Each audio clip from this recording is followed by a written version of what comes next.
our guys know that if they want to be on the field, if they want to play, those are the things they have to do every single day. Now, after that, it's going to be your alignment, your technique, your job. We got to get those cleaned up. But those three things right there, those are the things that you have to do every single snap. What's the balance of using last year as fuel for the success and also coming so close to the ultimate prize, but not living in the past? It's a different year. It's a different team.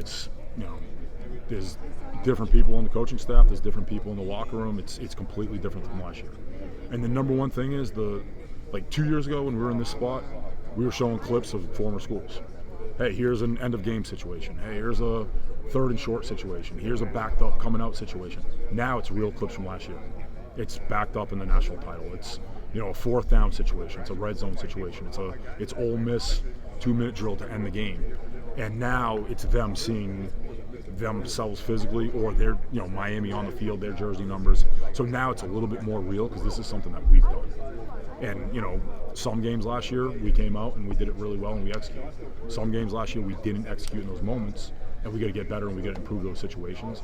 And that's where in the meeting room it's probably you see guys sitting up a little bit more like, oh, that's me right there. Or that's the position I'm competing for, where it's not a different color jersey where we were bringing that film from somewhere else. So I think that's a little bit different, but everything else, it's a brand new team. It's what we did last year. It was a fun part to be here. We loved it. I had a bad taste in our mouth now for however long it's been, but now it's move on. And we did that right after, because now it's the 2020-16. And it's all about what this team can do to go 1-0 every week. Coach, the Canes defense have been dominant these past 2 years. Is there something different to see with this group from the last 2 years? Yeah, I think it's a different team. It's a different group of guys, and the biggest thing right now is we've had guys that have played in big minutes. We've had guys that played in huge situations, but we've also had guys that have been role players. We've had guys that have sat behind unbelievable football players, and now it's their turn to step up. And that's the biggest thing this year that we'll find out in camp is, who's going to step up in those situations, who's going to step up in those moments, who are the guys that are going to put themselves in the right spots to make the plays, and then, when we do have those situations where we scrimmage, who are the guys that are going to make those plays. We're excited to see that as we get through camp here. Just from a coaching perspective for you, over this camp, how do you use it to kind of get better for yourself? Yeah, I think, that's one thing I love about the way that we do things here at Miami is you go against the offense every day. I mean, you see a lot of talent, and then what Coach Dawson and the offensive staff does, and what Coach Cristobal does, and how practice is set up. It's constantly putting pressure on you to be a better coach. It's constantly putting you in situations where, when you get to that situation week 1 or week 3 or whenever it comes up, you've been put in that spot. At least you have a feel. No situation's ever the same. You're never in the same spot twice, but the more that you come across it, the more experience you have, and it puts you in a role where you feel comfortable. And the players also are in a comfortable situation where they have a feel for, hey, this is how we're going to handle it. This is what coach may be calling here, or this is how we're going to go about this situation. And that's where, I think that as you go through camp and as you go against our offense trying to defend, the wide receivers in our offense, or the running backs in our offense, or the quarterback of the O-line, those, I always look at it like Tuesday, Wednesday, I want that to be harder than Saturday. And a lot of times last year that was the case, and that's what we're hoping to build to this year. The public kind of knows who the stars of the defense are. For you, is there a younger guy or kind of one of those role players that you were really excited to just have him flourish? Yeah, I think there's guys returning last year. You look at Justin and Moten up front, and you had guys like Lightfoot who played in situations that were really good. Same thing was with Armando Blunt. Chase was a guy that was a rotational guy and played a lot of really good football for us at linebacker. At corner we have 4 guys, really 5 guys returning. And it doesn't really matter to me. Jabori's a guy where didn't play a lot during the season. He played really well in the postseason. And that's where, I look at it you're not a freshman anymore. We've gone through the full 12, 13 games now. Week 14, week 15, you're not a freshman. You're a sophomore now. You've been here, you've done it. You go against our wide receivers every day. And that's where, I think there'll be guys that will step up. I think we'll see, whether it's a freshman that just got on campus, it's one of those 5 corners who've played a lot, might take another step. It might separate a little bit more, or it might be one of those true freshmen. At linebacker, it could be, Mo and Chase are the guys that have played a lot in the field, but there's other guys that, like Bonner played a lot. In his past, he's got, I think, over 400, over 500 reps of college football. There's other guys that played really well on special teams last year. So there's guys that are going to step up in different situations, and I'm excited to see who wins those jobs. There's a lot of guys in my head right now that I think can kind of step up and kind of go win those jobs. I want to kind of see how it plays out here in camp. Thanks, Coach. To follow up on that, what does the addition of 17 pounds to Bryce Fitzgerald do for his game? Yeah, I think what our nutritionists have done, what our sports scientists have done, what Irv and the strength staff have done, I mean, our guys in general, when you watch us, like, we look bigger, we look faster. Guys are stronger, guys have more confidence. Now they can play more physical, they can set the edge, they can blitz, they can tackle better. And I think they're moving really well at the weight they put on. So Bryce in general is a guy, as you go through the season, last year he was a guy that, started as a role player, and at the end of the year, I looked at him as a starter. The situations we put him in, the plays he made, and, like different guys, like Armando Blunt's kind of that. Was he a starter last year? I don't know, he maybe started a couple games, but he was always on the field. It was as a 3 technique, it was as a 5 technique. We did so many different things, but, as you go through the season, at the end of the year, the first thing you do with Bryce is, hey, this is what you did really well, but these are the things that you need to get better at. These are the things you need to work on to take your game to that next level.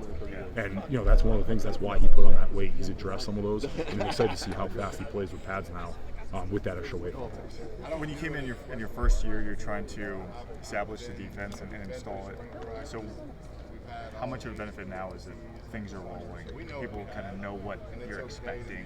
Does it feel like going into tomorrow, you're maybe ahead of schedule as to where you were last year?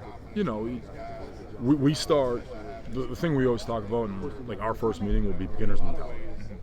Every time, whether it's spring ball, it's fall camp, it's a season, everything is like, listen, we have some guys, you have a full year of this foundation. Some guys, you might have just got this foundation this week. Some guys, you had it in spring football. Everyone's a little bit of a different calendar, but we're going to start from scratch. This is how physical we play. This is how we swim to the ball. This is how we communicate. This is your alignments. This is your run fits. These are your technique, motor mirror technique, or whatever we're playing. And as we go through that, the guys that have been in the system, the guys that have been here for a year, they have a huge advantage because they've heard the coaching, they've heard the buzzwords, they've heard the sound bites. To play fast. But now it's to take their game to the next level. What are the little things they got to clean up? What are the things now they can notice from the offense? Or what situational things can they get better at to play faster and put themselves in a situation to be even better? And then the guys that maybe haven't had as much time or haven't played as much, are they getting better at those things? Are they understanding the scheme better? Are they understanding the situational football, the football 101 better? And that's where, we have a better foundation going into it, but college football, there's guys that haven't done it. So now it's easy in a meeting room, but when you're out there and, there's 100,000 people, it's very different. So now it's how do they handle that situation? And that's our job, to create that in camp. It's to find guys that are uncomfortable in situations and make them comfortable. It's to put older guys in situations where they need to communicate a little bit more. They need to have a little bit more of awareness of what's going on, so that situations last year that we didn't play as well, now that doesn't happen. So the foundation's there, the structure's there, but you're always looking to get it better. How do we improve it? How do we build it? How do we get it so it's at a different level this year? Absolutely. Yep. Thank you. Yeah, great to see you. 100,000. I was talking to there's a Miami kid. He's like those 100,000. Miami kid's just happy to be playing football. Yeah. Didn't even notice it. My message is guys, I don't care if it's on Green Tree, it's in a parking lot, it's all the same. Right. Football's 11 on 11. Yeah. It don't matter where you are, just block out the noise. Message is trickling down. Yeah, that's what we try to focus on. Thanks, man. Yep, absolutely. Thank you.